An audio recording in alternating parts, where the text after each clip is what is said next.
All right, we've been reading this book Armed to my dog. We all know that gun owners don't know how to read or can't read good, so it might benefit gun owners as well. And so far, we've just been turning on the recorder and reading, and 116 pages in. We're just digging into the third section of this book, and if I look at where it is, it's about a third of the way in, maybe. So I've figured out along the way now that I should have been highlighting or making notes, and I don't care about ruining the book, but I thought of another way to do this instead of highlighting would be to use these index cards, which I hate and I have a bunch of because I accidentally bought them, and been looking for use for them. So what I've been doing is taking this pen that I got from the Gun Owners of America at the Gun Rights Policy Conference in Dallas in 2017, and I started to put notes in here, going backwards from what I've read so far, and then going forward, I'll keep this stack of index cards and the pen, and I'll just keep notes as I go forward, throwing a card in where I need when I'm reading, and then at done the reading session I can go back when it's still fresh, because this effort was done after realizing that I should have been doing it and attempting to go back and look through all of the reading so far and add notes. So I don't know, this is like a 5 or 6 sessions, an hour each. I'm not the fastest reader, as I say, gun owners don't read good, and this guy, whoever these authors are, Gary Kleck and Don Cates, are getting paid by the fancy words, so they're really challenging my vocabulary and whatever vocabulary.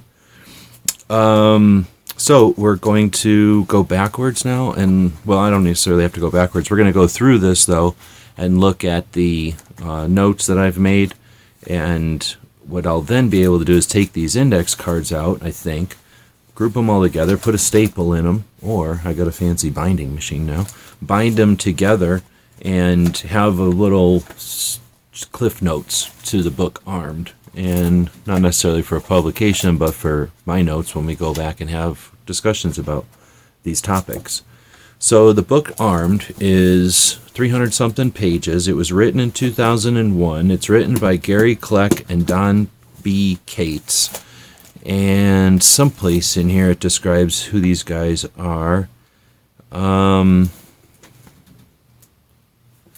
Kleck is a professor at the School of Criminology and Criminal Justice at Florida State University, and Don B. Cates is the partner at a law firm, Benston and Cates.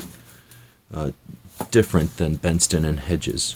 So anyway, this is a book basically from 2001. It says New Perspectives on Gun Control, and it is I want to say scholarly, if that's the right word, but it's from a perspective of awareness, analysis of the anti-gun literature and the studies of the time. So 2000, in the 90s, I guess, the studies of the time, which were from the perspective of medical data or medical research, as opposed to, and as the book describes, in stark ignorance of or intentional misrepresentation. I don't know the right words, but at the time in 2000 when this book was written, the response to the 1990s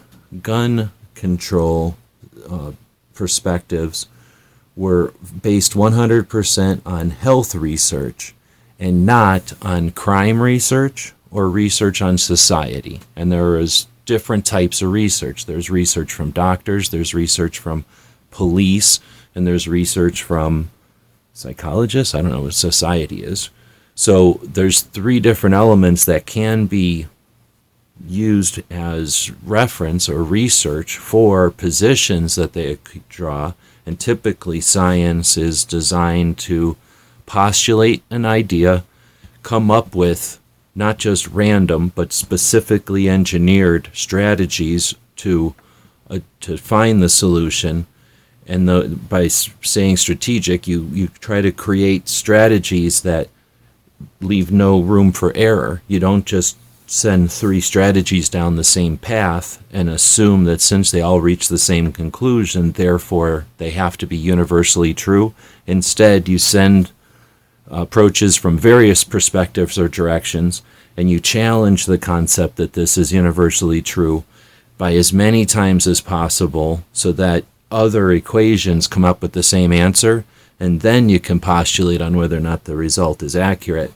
This book shows that in the 90s, all the research, in fact exclusionatory, all the research ignored and eliminated any other crime or society research or the findings of research that was based on society or sourced from criminal investigations. Instead, it only went after health, and then further, so far what we've read, it further describes that it investigates or scrutinizes those health-related research specifically. Not every single one of them, of course, but it uses a great example of how they decided which ones to use as examples, and then illustrate how those examples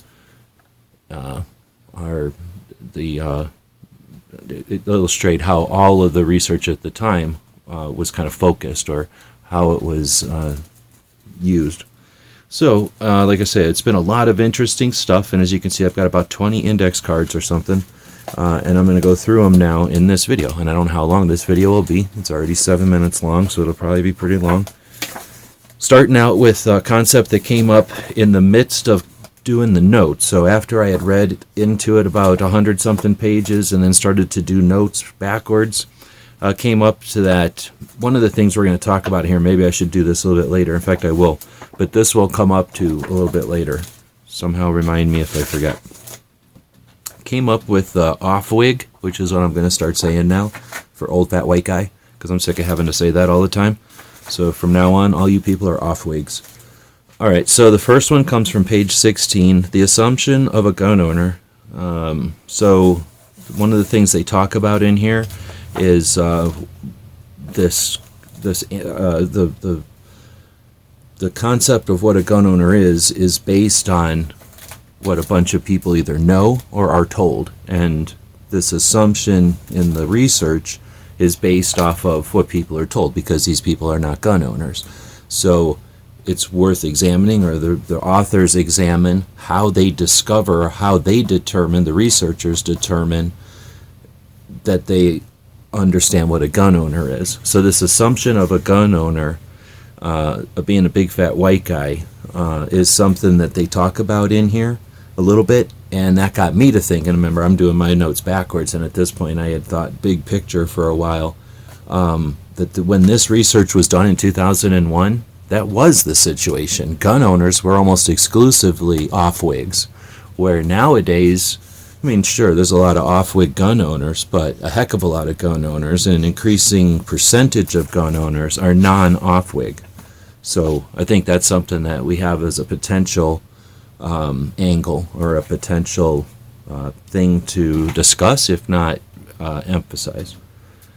Well, actually, I think that's actually more than just emphasize. I really think that's the future of 2A, and that is indicative of all the organizations that have come since 2015 that spread the spectrum and that reflect our melting pot more than anything has ever done before. So that's actually a pretty big one, I think. All right, so from page 19, the number of murderers versus the number of murders, and that's an important one. The health-focused, objective-based research, so they're creating research or hand-picking research to find an objective.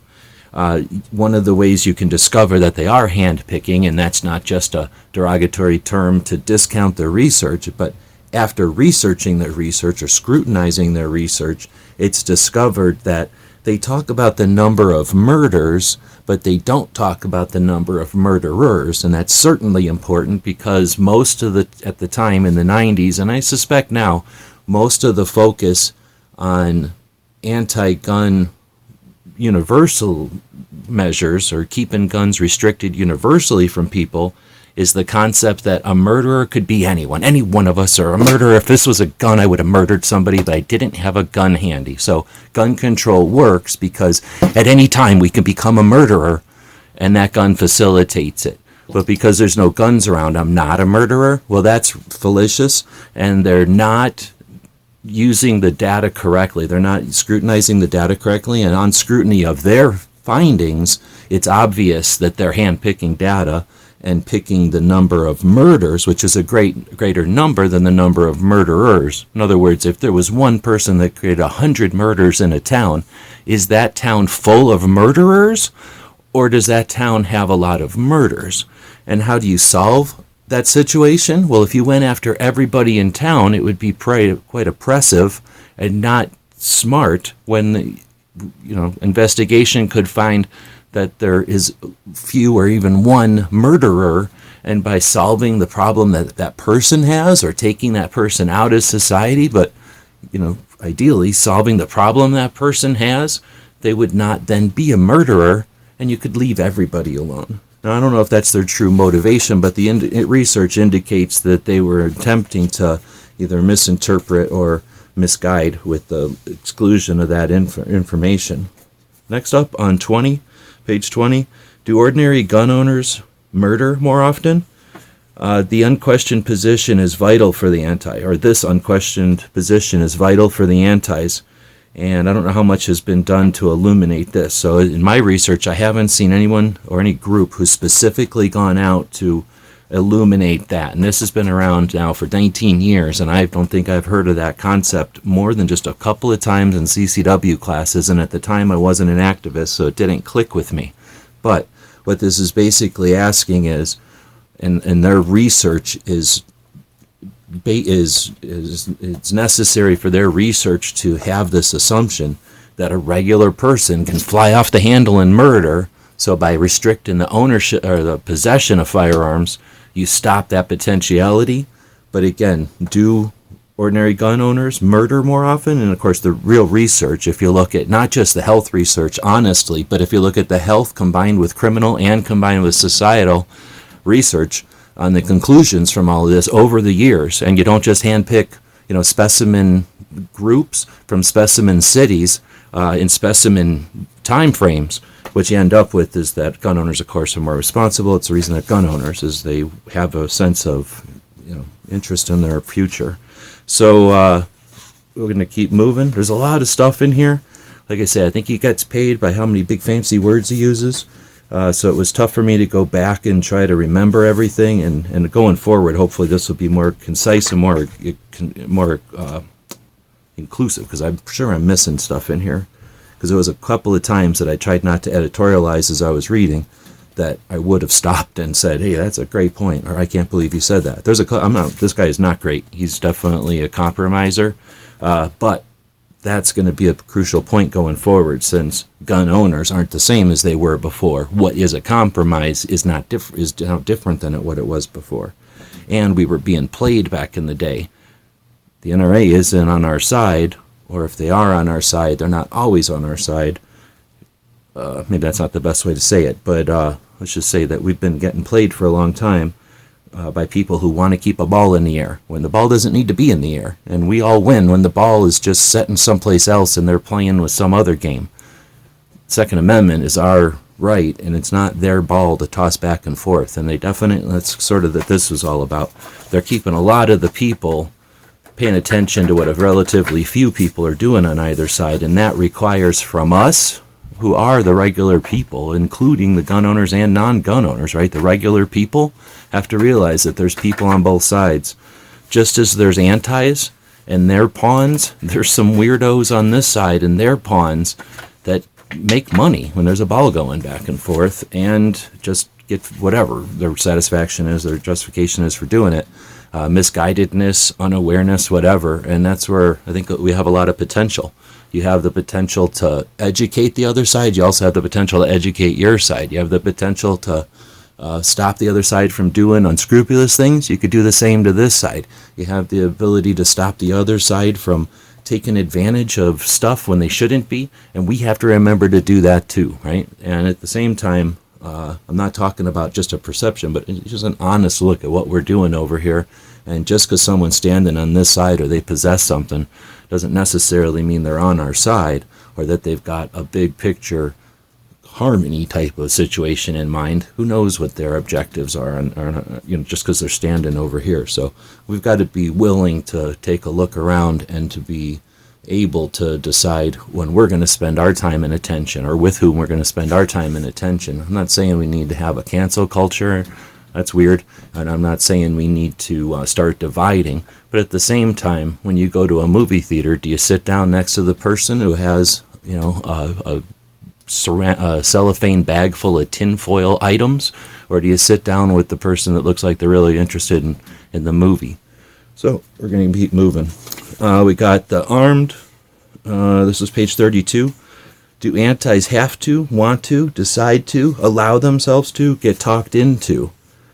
The regulations based on emotional, skewed, or incoherent data for their point of view.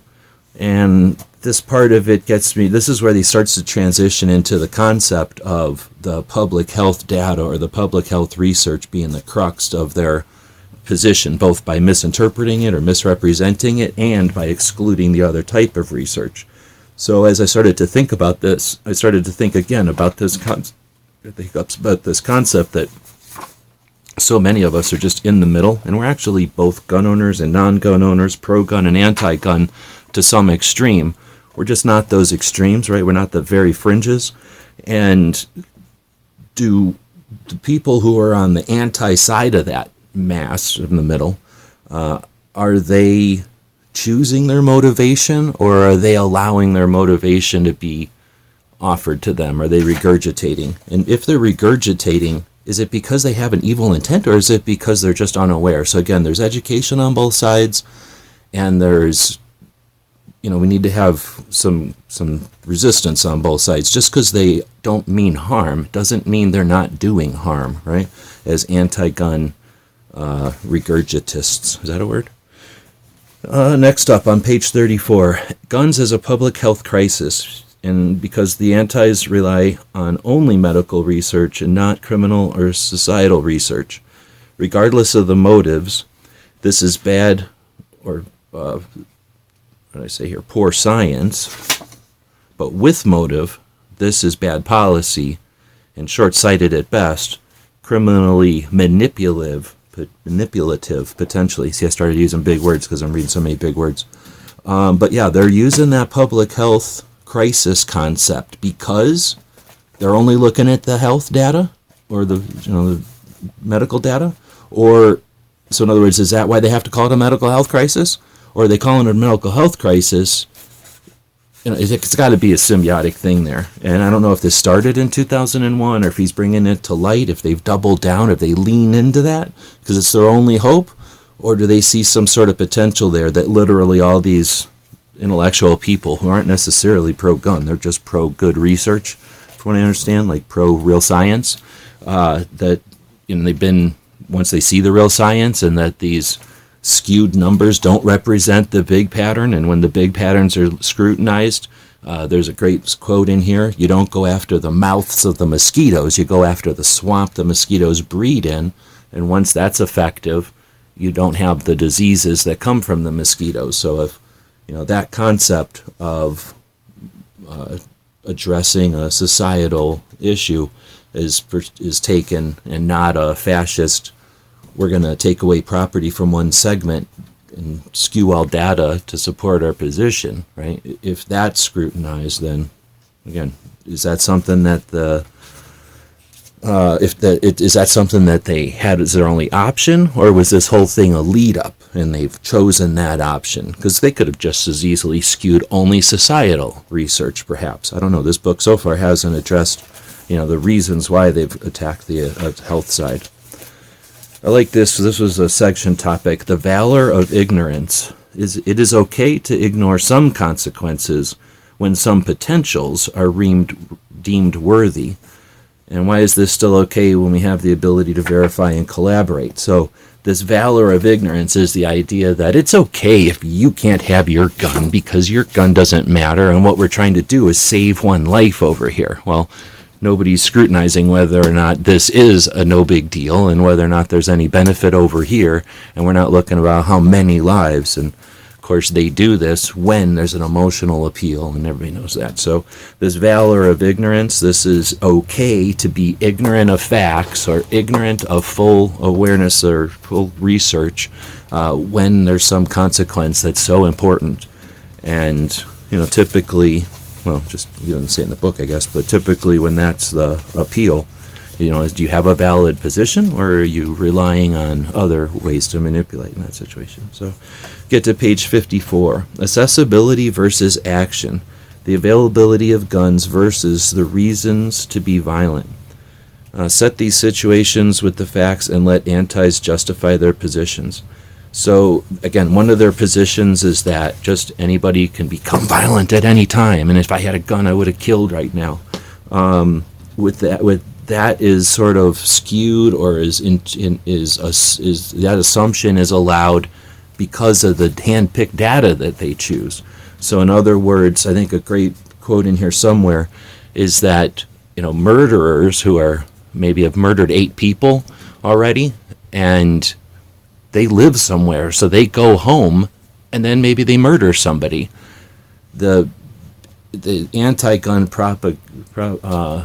propagandists, or whatever they're called,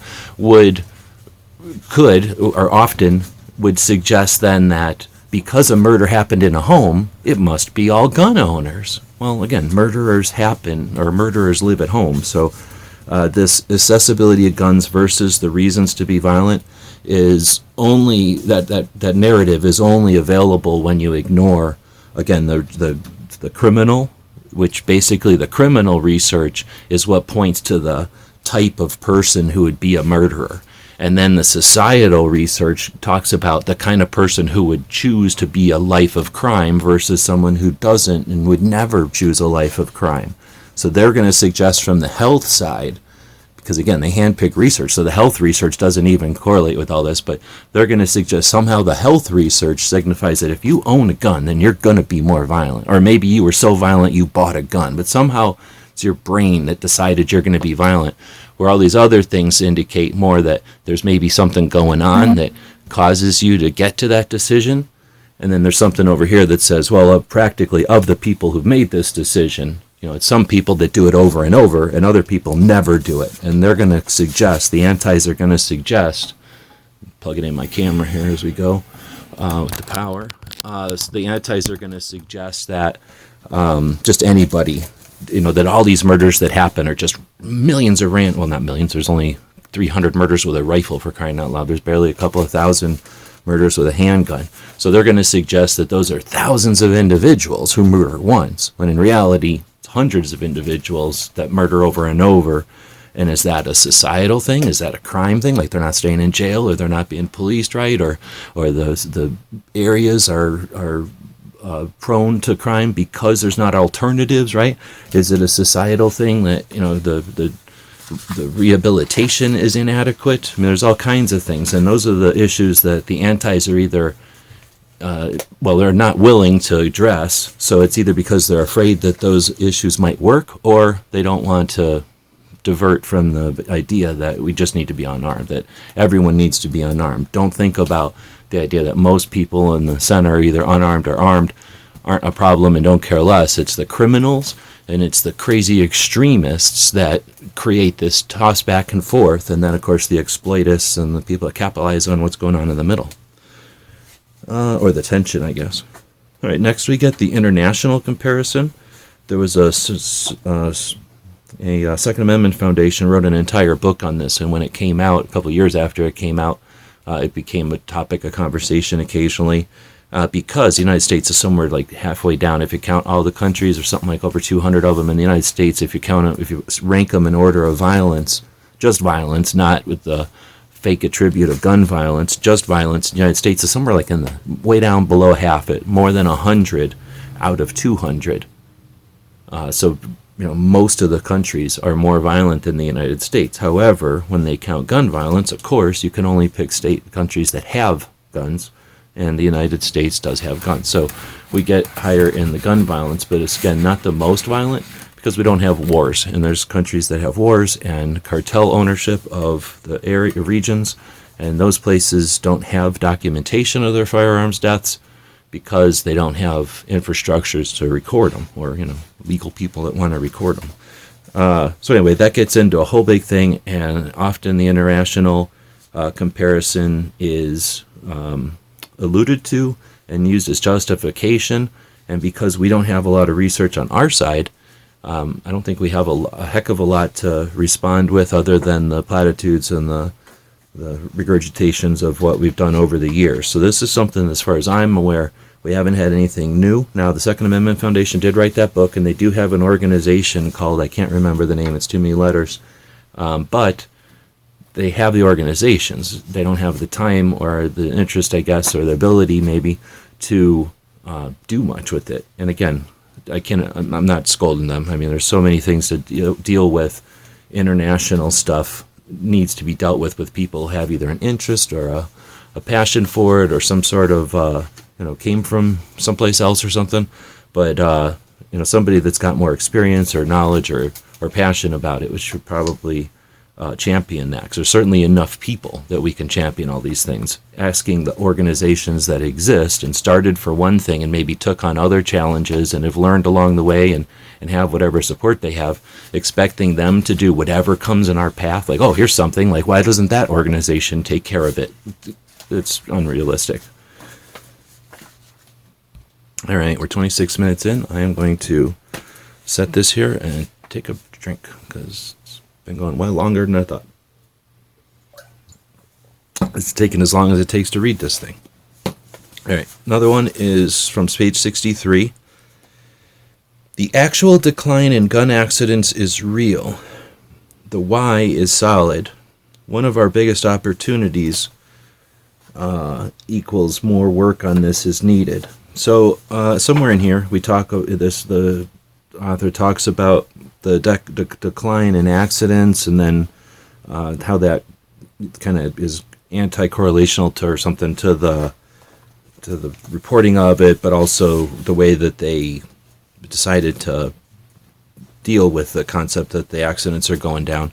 But that's something that I've been a big advocate of for a while now, because of the way that we just blow it off. And what bothers me most about NSSF is their child safe thing, where when we know that the number of accidents that happen is drastically dwindling, and I don't know if that's because people are afraid to give credit to Eddie Eagle, which, how could it even possibly be Eddie Eagle? I mean, it definitely helped.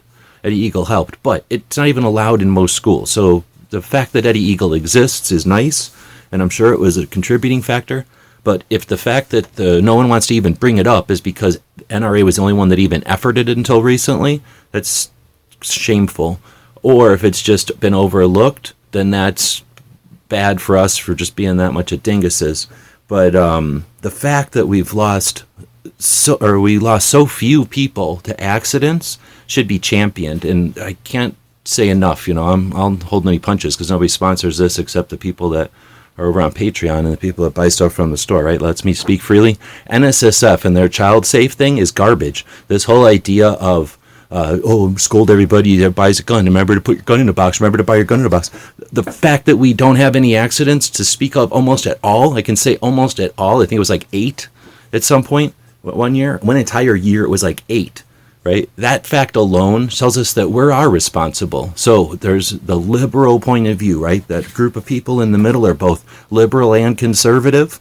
Well, guess what? If somebody's left-handed, I'll still eat their chocolate bar. I don't care if they're left-handed when they made that chocolate bar, right? So if we're having discussions with people on the extremes and we need to be able to talk to them, we should certainly be able to talk to them and order off the menu, right? So if one of the things that they are having a fit about is that there's accidents, then we should be able to describe to them that voluntary compliance has attributed to a decline in accidents on an unprecedented scale.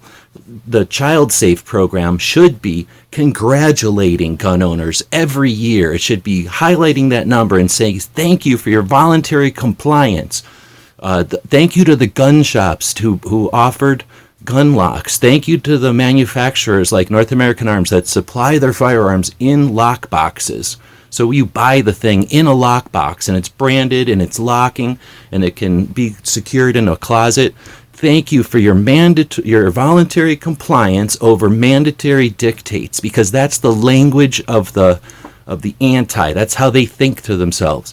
And that's what we've done. But instead, we don't highlight that, we don't congratulate ourselves, and we don't take credit where credit's due. Instead, we allow our own national level organization to scold us every time we buy a effing gun, and we put money into little stickers that say remember. We have remembered. In 2001 we knew we remembered, and those rates haven't gone up. Yeah, I'm still learning. Page 63, fraudulent non-disclosure. They handpick data to use. Question, how often? This chart this to reduce its effectiveness.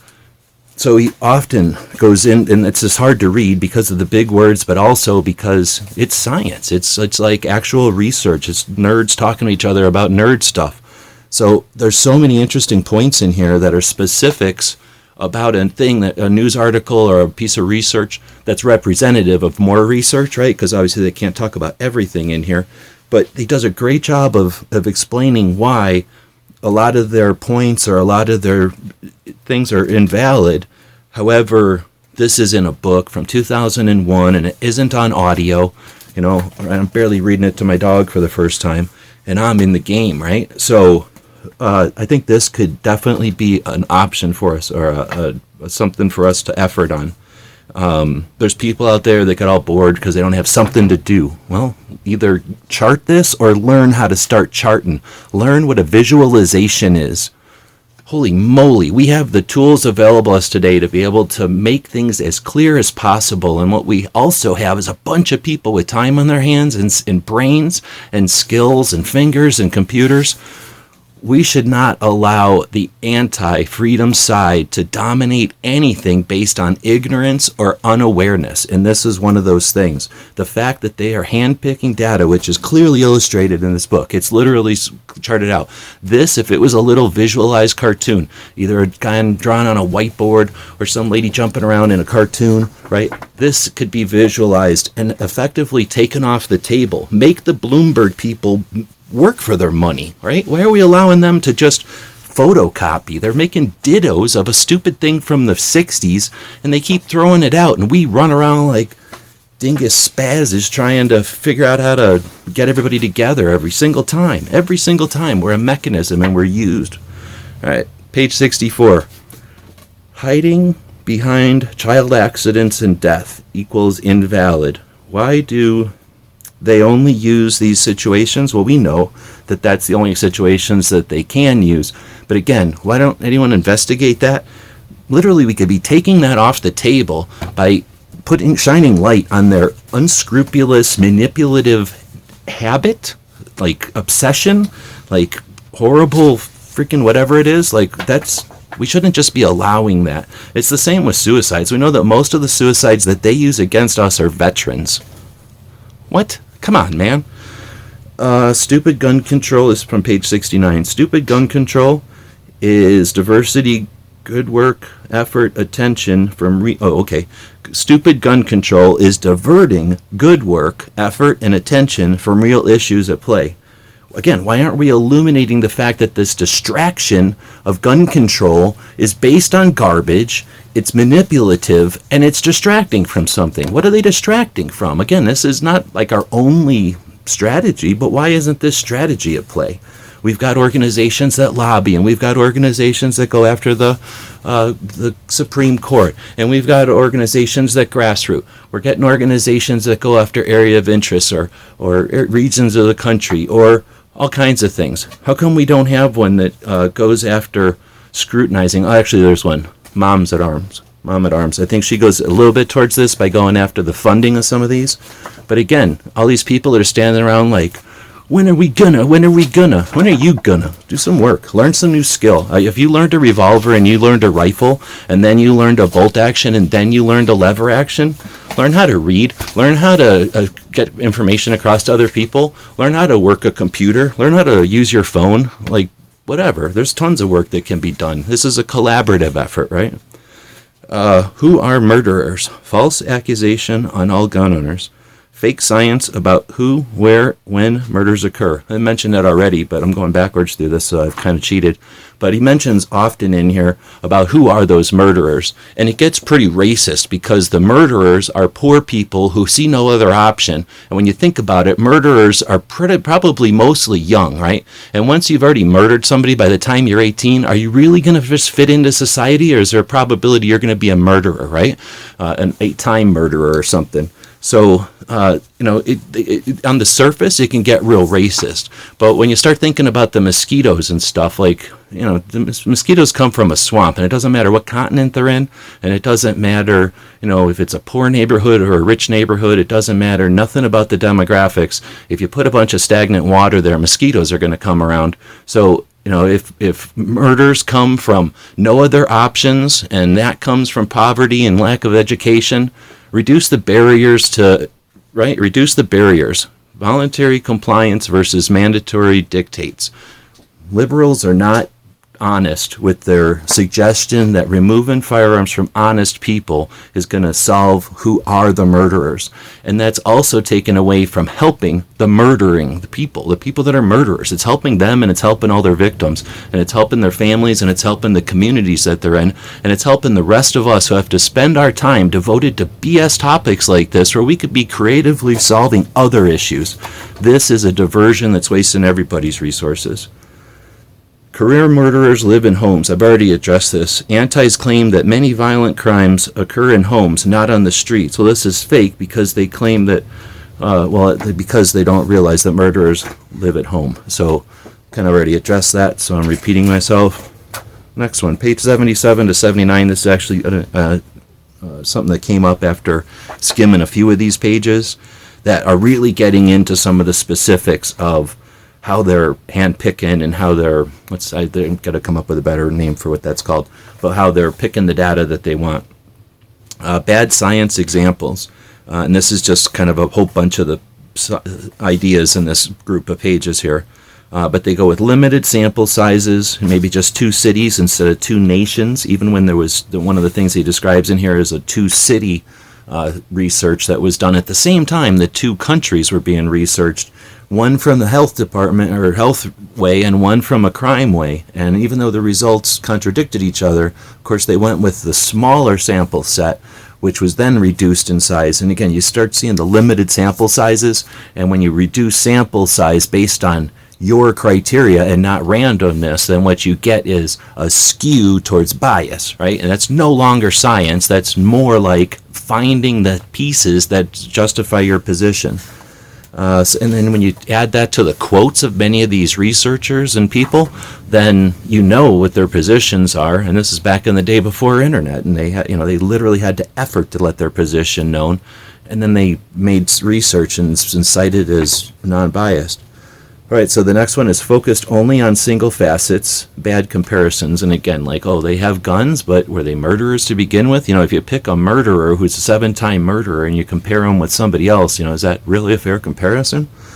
Now you got a non-acceptance, overlooking career criminals. And again, they use research, they use surveys to determine that their research is valid. And in that case, does a criminal answer a survey honestly? So to suggest that your research is valid or that your evidence is legit based on the fact that it's a number of survey recipients or participants is already skewed data. And then exaggerating risks is kind of par for the course, I suppose. But again, I'm going to probably do something like this in the future too, and just have some bullet points for larger topics, I guess, that have, bigger or have more tentacles to them. Next up, page 83, Antiagenda in medical literature versus practical non-agenda in criminological and psychological research. Shine light on the hand-picked agenda bias. They need to rely on lies. Well, I think I just said all that stuff. Next up, we got some stuff from page 84. Anti-gun pseudoscientific advocacy hides in scientific but is faulty. Illuminate their unscientific foundations and inability to accumulate valid data. And that's awesome. So they really make an effort to make their stuff seem very scientific by setting it down next to scientific journals at a hospital. But just because it looks like a duck and it's flying like a duck and they painted it like a duck, it could be one of them Canadian loons, right? So, it doesn't... we don't have enough people that scrutinize, except for this book, and I'm ignorant because I'm only reading this, the first book I've read. So there may be a lot of data about this, but if there is, no one's read it because I've never heard it in conversations or discussions before. No one's ever used it as a point to explain why they're dismissing all this. But again, the fact that they have to act like they're scientific is something that, if someone was acting like a medical professional and trying to sell us some kind of herbs and spices or whatever, we'd be questionable. If you're going to act like a researcher and give us objective-based research, we should be skeptical. And we are skeptical, but again, it's that group in the middle that's being played, and how do we get that across to them? And I don't know if that's an angle or if that's just an observation. This was that thing I talked about with the mosquitoes versus yellow fever. That's racist, right? It should say malaria. Attack the swamp versus mouth parts. And that's like the end of this section 2, I think, that there's a sense in violence, health, or blah, blah, blah. It just says whatever I said before, that you don't get rid of the mosquito problem by cutting off their mouths. You clean the swamp, or you deal with where they come from. Dang, this thing's almost an hour. Uh-oh, this one just fell out of wherever it came from. No page, okay. So this is, I think, the next one. This one doesn't necessarily have a page, but it's from section 3 here, where they talk about poisoning the well. I really don't like this section, and I'm also going to announce here at the end that I think I'm going to quit reading this one at the end of section 3 for sure, if not sooner, because I just am getting tongue-tied with this guy's words. His words are too long. And it's interesting, but it's also from 2001. So I either want to read something even older or something way newer. But I have a lot of them that should be one-book reads. Like I can just sit down and read them. This was maybe not the best for the first attempt at this because I don't like having to dig. It's going to take me forever. It's going to take me like hours and hours and hours to read the rest of this. Anyway, so as I was going backwards and doing these notes, keeping guns from kids, criminals, and then incompetent, right? That's basically what he's going to start getting into in this poisoning the well for gun control. And this is where I also get sick of reading this, because he's not that he wants to compromise as much as he wants gun control. He just wants gun control in the way that we've already got it, I guess. And that's a weird thing to get into, and I guess I should keep reading it so that I get more comfortable with it, but it's not compliance as much as somehow rewording what we've already got to make the others realize that we've already got a bunch of stuff. And I guess that's valid, but it's just not as glamorous as some of the other stuff, so it's tougher to keep interest in. All right, so keeping guns from kids, criminals, and the incompetent. They don't summarize it as that, but it sounds like to me that's the thing that most people are worried about. Little kids, the bad guys, and dinguses having guns. That's pretty universal, and I think what he's trying to say is there's some universal stuff that we can all agree on.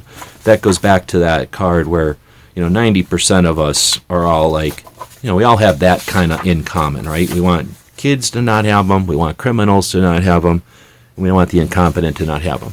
How we make that happen, or where we decide, okay, that's as much as we can do, that's the problem. And that tug of war is where we're being played. Everybody's being played. We're not the only ones being played here. Everybody in that 90% is being played by the criminals, the murderers, the whatever, and the antis. And literally everybody in the middle is just trying to say, like, hey, we all just want to either enjoy ourselves and leave you alone or be left alone, right? And then, is there a third position? Is this a... What the hell did I write? Thing? Oh, is this a thing? And that's where I maybe came up with this card. So I wrote this as I started to do these cards, and I wrote this one towards the end. So look at that, they kind of come together. I haven't figured it all out. I'm still writing notes. Next up is from page 108, driver's license versus gun control. We just had this conversation the other day, and he freaking addresses it. Oh, excuse me. Well, So, driver's license versus gun control. Driving is... Okay, so, blah, blah, blah. How come you're down with driver's licenses, but you're all against any kind of gun control? That doesn't seem logical to me. Driving licenses do not assume that driving is illegitimate. They are not designed to limit driving to all but the military, police, and a very limited number of others. And it's not designed to discourage anyone from ever participating in it, right? It's the opposite. Driver's licenses are designed to encourage anybody to drive, to make sure we all drive in harmony, and to keep drunk drivers, criminals, and the insane off of the road, and kids off of the road. By having a permit, you keep the kids off the road, and by taking away the permit, you could create other penalties for the dumbasses and the murderers, right? So driver's licenses have nothing to do with gun licenses or licensing. Thank you to, what is this, Kleck, I think, wrote this one? Or Cates, Don P. Cates, B. Cates, for making that so succinct. He made it less succinct, I made it more succinct. So let's scorn the anti's position for not being woke to this element of their POV. So their idea is driver's licenses, which reduce the barrier, right, by offering education and making it possible for people that have problems to, facilitate getting them a license. They have buses for people that can't drive, right? Do they offer free guns for people that can't afford a gun? So anyway, lots of parallels. Awesome.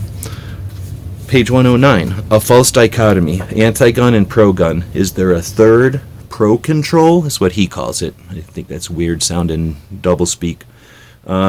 Is there an angle here? And I'm only saying what's in this book. This isn't me saying it, but that's sort of this whole thing where if we start looking at it, there's the manipulators, there's the criminals,